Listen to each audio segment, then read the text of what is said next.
Hello, happy Thursday. How are you all doing? Want to go live with you and answer your questions when it comes to dealing with living with herpes. If you are new to this, you are probably wondering, why are we talking about herpes? Well, 2 out of 3 people have HSV1 and 1 out of 6 have HSV2. So many millions of people are living with herpes, and yet we are made to feel ostracized or made to feel dirty, disgusting, and like we are the weird ones here, when really in turn most people have it. So I'm here to educate, I'm here to bring awareness, I'm here to just allow us to create a community so that we can bond, so we can talk, so we can break the stigma, so we can get through this and understand what it's like to live with herpes. So with that being said, if you've been on any of my lives before, you know that I get hundreds of questions and I go in order. So I do my best to go through all the questions in order. As you just heard my computer tell me, I do have a meeting in 10 minutes. So this is gonna be a really quick live and I'm gonna get through as many questions as I can. So this is your opportunity to ask your questions about living with herpes. It could be things like, what's the difference between oral herpes and herpes down there? It can be questions like, how do you get over an outbreak faster? What things can you do to prevent outbreaks? What type of medications are there for people living with herpes? Can you have an intimate relationship once you've been diagnosed with herpes? Can you become a mom if you've been diagnosed with herpes? All sorts of fun things. Guys, thank you for the hearts. I love seeing the hearts. I appreciate the hearts. They make my day when I see them. So thank you. If you know someone that's been living with herpes, then please forward and share this information to that person. Again, I'm here an open book, sharing my life of what it was like being diagnosed with HSV1 in 2003 and HSV2 in 2011. So it's been a long time. It's been a couple of decades. I don't like saying decades. It makes me sound really old, but it has been a couple of decades since I have been living with herpes. So I'm kind of an expert in it by now. And yeah, so if you know someone that needs to hear this information, please share it. If you are someone that has been diagnosed with herpes or have herpes, please check out my page here on this app. I have hundreds, I don't know if there's thousands, but hundreds of videos. I have hundreds of videos on YouTube. I've been talking about this live since 2017. So I have definitely been talking about living with herpes for a significant amount of time. So please ask your questions below and I will get to them in the order they come. Someone just said they've never had an outbreak before. That is awesome. The majority of the population that has herpes are asymptomatic. Most people don't know they even have it because it's dormant in our systems. We're also not tested for it. So when we go into the doctor to get STD checked or STI checked, however we want to put it, when we go in to get checked, it's not included in the STI panel. So most people don't really have it. But for you, Maya, that's awesome. You don't get outbreaks. Like, super jealous. There's a lot of people that are super jealous of you. With that being said, if you are someone that is lucky enough to be asymptomatic and not have herpes outbreaks, I just want everyone to know, a PSA, that you are still able to transmit herpes even without getting outbreaks. We used to think that wasn't possible, but unfortunately it still is possible to transmit herpes without herpes outbreaks. Now, obviously we're most contagious when we have outbreaks, duh, right? It's like an active lesion, duh. However, the virus does shed.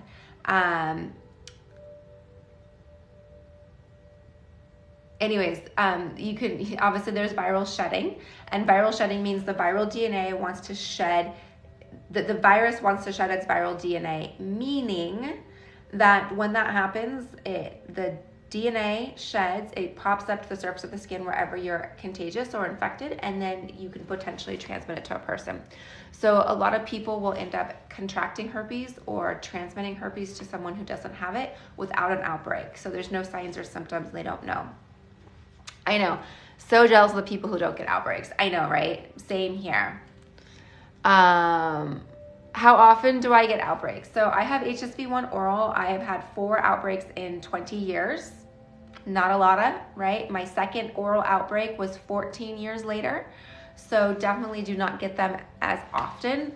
And it's very rare that I do get them. For genital outbreaks, it's something that I have struggled with. I've had them, I've gone years without them, and then I've gone back to back to back with outbreaks. So right now I'm on a good streak of not having outbreaks.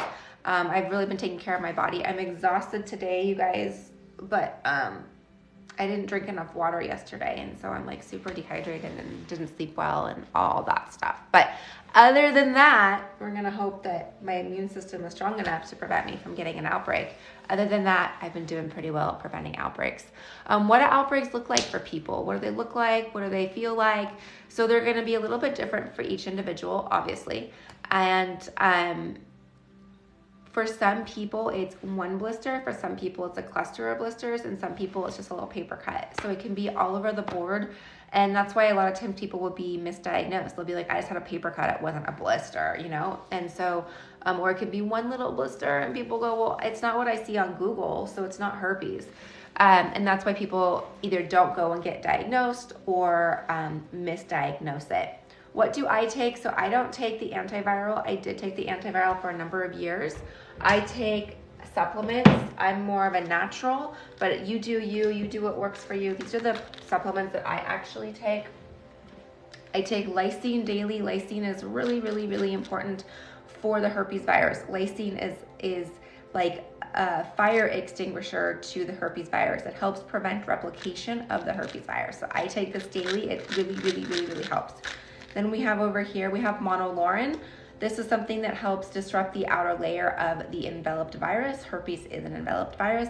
When we disrupt that outer layer, our immune system can go in and penetrate the virus and do what it needs to do. And then Andrographis is extremely beneficial and powerful when fighting the herpes virus. So I take all three and I take these daily. I do have them linked if you want to check them out. Link in the bio, you can go check them out.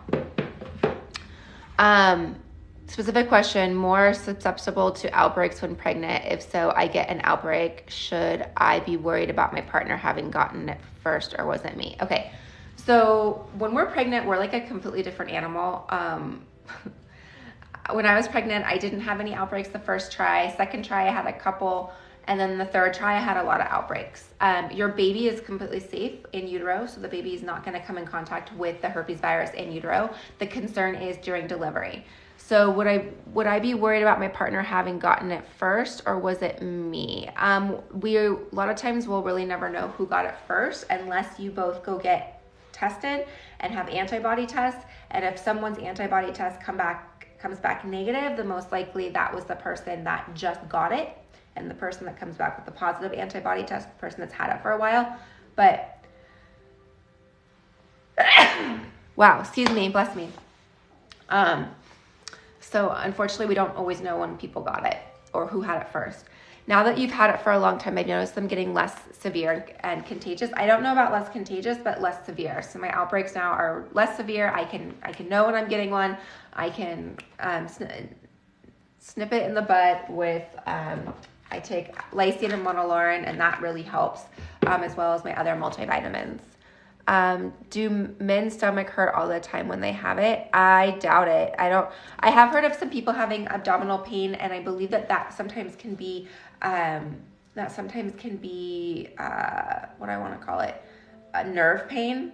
So the nerve pain can run down your legs. It can be in the area. The other time I had an outbreak, my ankle was like really, really tender. And I was like, gosh, did I like cut it or what happened? And it was the nerve pain from an outbreak that was going down. And my ankle was just like a hot spot. It was just really tender. All right, guys, I'm going to answer this last question. And then I'm going to go. I have to jump on another call. I do emergency calls. I'm on lots of podcasts. I try to go live every day, so lots of stuff here for you guys to get this information and be able to navigate yourself through living with herpes. I do have wellness products that I've created also to help with the pain, to help with wound healing and stuff like that. I have support groups. It's all linked in the bio for you. You can check it out. So someone said, I feel scared to kiss my baby, just makes me so sad. Just so you know, you are contagious where you have the outbreak. So if you have genital herpes, you are not contagious in your mouth. If you don't have oral herpes, you can kiss your baby and not worry about it. I have oral herpes. I kiss my baby because I feel like it does so much more harm in not kissing him than it would be to potentially transmit it to him. I can't prevent him from ever coming into contact with it when he is out in the world. So many people have herpes, he's going to come in contact with it. All right, guys, I hope you have a great day. Maybe I'll go live again today. Thank you for the hearts. I appreciate your time, and I will talk to you soon. Bye, guys.